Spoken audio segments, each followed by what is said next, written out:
कोटी लोक गरिबीतनं बाहेर आले तो हा काळ आहे ज्या काळामध्ये देशामध्ये रस्ते, रेल्वे, पोर्ट, एअरपोर्ट सर्व प्रकारच्या इन्फ्रास्ट्रक्चरचं जाळं तयार झालं तो हा काळ आहे। ज्या काळामध्ये भारताच्या अर्थव्यवस्थेने एक मोठी भरारी घेत जगातील चौथ्या क्रमांकाची सर्वात मोठी अर्थव्यवस्था म्हणून जगाच्या पाठीवर नाव कमावलं तो हा सुवर्ण काळ आहे। ज्या काळामध्ये शेतकऱ्यांकरता सिंचनाच्या सोयी उपलब्ध करून देण्याकरता सर्वाधिक निधी केंद्र सरकारने दिला तो हा काळ आहे। ज्या काळामध्ये आत्मनिर्भर भारत हा तयार होताना आपण बघितला आणि विशेषतः ऑपरेशन सिंदूरच्या माध्यमातून जगाच्या पाठीवर भारताची शक्ती आपण दाखवू शकलो। जो भारत संपूर्ण शस्त्रास्त्र आयात करत होता आज तो हजारो कोटी रुपयाचे शस्त्रास्त्र निर्यात करतोय। अशा प्रकारचा आत्मनिर्भर भारत ज्या भारताने UPIच्या माध्यमातून डिजिटल पेमेंट सिस्टीम गेटवे जगाला दिला आणि जगातले 30 देश हा डिजिटल पेमेंट गेटवे वापरतायत असा भारत मोदीजींनी उभा केला आहे। या भारताच्या तरुणाईच्या स्वप्नांना मोठे पंख देण्याचं कार्य हे मोदीजींनी या काळामध्ये केलेलं आहे।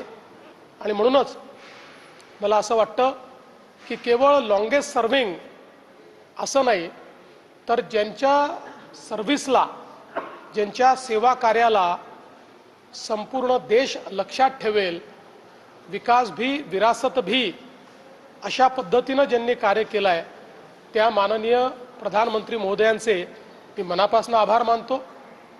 महाराष्ट्राला तर गेल्या 12 वर्षामध्ये भरभरून अशा पद्धतीनं माननीय मोदी साहेबांनी दिलाय। आपल्या सर्वांनाच कल्पना आहे आपले जवळपास 100 धरणं पूर्ण करण्याकरता केंद्र सरकारने आपल्याला मदत केली। महाराष्ट्रामध्ये वाढवणसारखं बंदर असेल, महाराष्ट्रामध्ये हायवेज असतील, मेट्रो असेल, ट्रेनचं नेटवर्क असेल, नवी मुंबईचं एअरपोर्ट असेल, मेट्रो 3 असेल, असे अनेक प्रकल्प आपल्याला सांगता येतील की जे केवळ कागदावर दिसायचे पण प्रत्यक्षात उतरलेले आपल्याला पाहायला मिळत आहेत।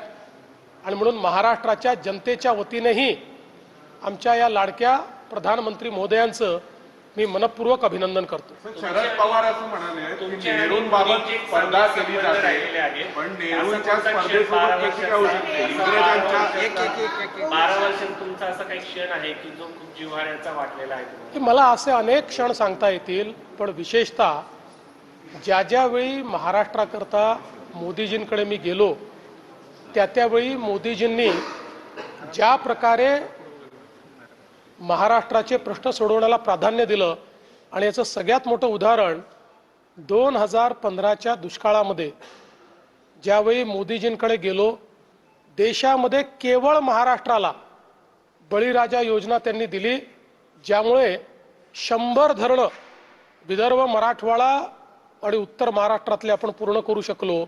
मला असं वाटतं की इतका सेन्सिटिव्ह संवेदनशील नेता हा आपल्याला खचितच बघायला मिळतो। शरद पवार म्हणाले की नेहरूंबाबत स्पर्धा लावली जात आहे पण तशी काय होऊ शकते? नेहरूंनी इंग्रजांच्या अत्याचारातून मुक्त करण्याचं काम केलं हे आपण विसरू शकत नाही। आणि कुठलीही स्पर्धा नाही, खरं म्हणजे केवळ हा रेकॉर्डचा भाग आहे की देशामध्ये इलेक्टेड निर्वाचित पंतप्रधानांमध्ये नेहरूजींचा एक रेकॉर्ड होता ते 4398 दिवस होते। मोदीजी आता 4399 दिवस झाले आहेत आणि पुढेही ते राहणार आहेत। याच्या व्यतिरिक्त नेहरूजींच्या काळात नेहरूजींनी जे केलं ते आपल्याला माहिती आहे, मोदीजींच्या काळात मोदीजींनी जे केलं ते आपल्याला माहिती आहे। तुलना करायचा विचारच नाही आहे, विषय नाही आहे। मुळामध्ये नवभारताच्या निर्मितीमध्ये मोदीजींचं जे स्थान आहे ते अढळ आहे. त्यामुळे मी कोणाशीही तुलना करू इच्छित नाही, तुलना करण्याचं कारणही नाही. काही लोकांनी यांच्या बैठका चालू आहेत. राहुल गांधी तर म्हणतात की एका वर्षापर्यंत मोदी काय टिकणार नाहीत म्हणून, आणि बैठका आता संपूर्ण देशभर घ्यायचं काम आता इंडिया आघाडी करणार आहे. असं आहे की बुडत्याला काडीचा आधार असतो. त्यामुळे स्वतःच्या मनाची समजूत घालणं आणि कार्यकर्त्यांना एक स्वप्न दाखवणं की चमत्कार होणार, चमत्कार होणार, 1 वर्षात मोदी जाणार, असं गेले 10 वर्ष चमत्कार ते करतायत, पण तो चमत्कार काही घडत नाही. मोदीजीच नवनवीन चमत्कार घडवतात आणि बंगालसारखा विजय हा खऱ्या अर्थानं केवळ देशाला नाही तर संपूर्ण विश्वाला थक्क करून सोडतो. म्हणून मला असं वाटतं की फार गंभीरतेनं हे घेण्याचं कारण नाही. ते बुडत्याला काडीचा आधार आहे, तसा तो काडीचा आधार घेण्याचा प्रयत्न राहुल गांधी करतात. शरद पवारांनी एक वक्तव्य केलंय आता की त्यांनी म्हटलं या देशाच्या स्वातंत्र्यासाठी ज्या लोकांनी योगदान दिलं त्यांच्यावरच्या मालिका बंद केल्या जात आहेत.